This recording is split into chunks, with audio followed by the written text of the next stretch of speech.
Arrow is based upon the DC comic Green Arrow, who's the superhero who's been around since like the 1950s. And basically Green Arrow is sort of like a modern day Robin Hood who fights crime and rights wrongs and protects the downtrodden. And this is just a very modern, very grounded take on that longtime superhero.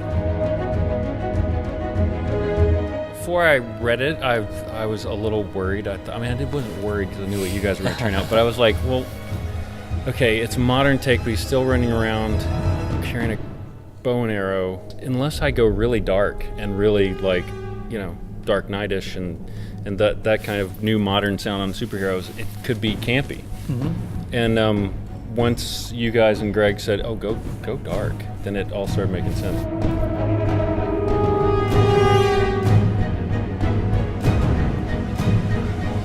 Usually when you're cutting together, your rough cut, edit of the picture, you'll put on a temp soundtrack and you'll take music from other movies or whatnot. And one of the executives saw the rough cut and said, "This music's fantastic. What's it from?" And we said, "That's actually Blake's score." Hear that. So it was Blake's score that he had finished while we were shooting.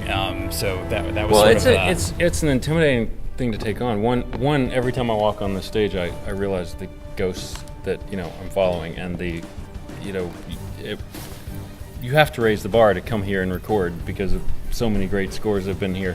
But then also you can't let the fans down. We've done lots of shows, all of us, but nothing that really has the fan base built in before it even airs. So you can disappoint them from day one. I can write the wrong theme, like, we're off the show. So it's intimidating, but it was fun. It's incredible because, David Nutter shot this pilot in this incredibly cinematic way, and we tried very hard to write it in a cinematic way. And then Blake comes along and writes a cinema quality score, and then gets to record it with, here on this stage with, musicians who have played in movies and done soundtracks, and the whole project is just elevated by the endeavor here. It's incredible.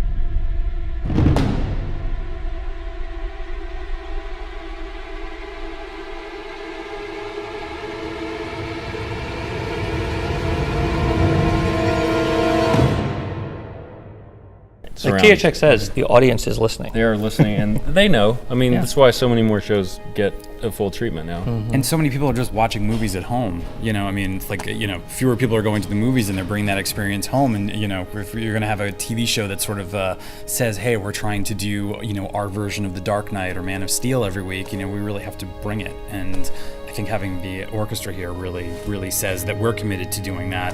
And, it also is just a better experience for the fans at home. Blake and I did a pilot together, which was it was called No Ordinary Family, about a family of superheroes. And even though, God, I've been working with Blake, for 7 years now, he showed with that score, like, oh my God, he can do superheroes. He can do like this big Hans Zimmer-esque, I don't have the vocabulary to describe it, but it was like this revelation.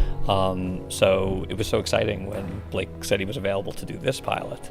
And then you just added all these extra, layers to it. Like there's even a little Trent Reznor in the end of the second act, which is very, very cool. After the recording session, I said to Blake, even though we've been working together on so many different shows now and worked for so many different years, I'm always surprised he always finds a new gear. He always figures out some way to up his game. And with this pilot, it's like you've bested yourself.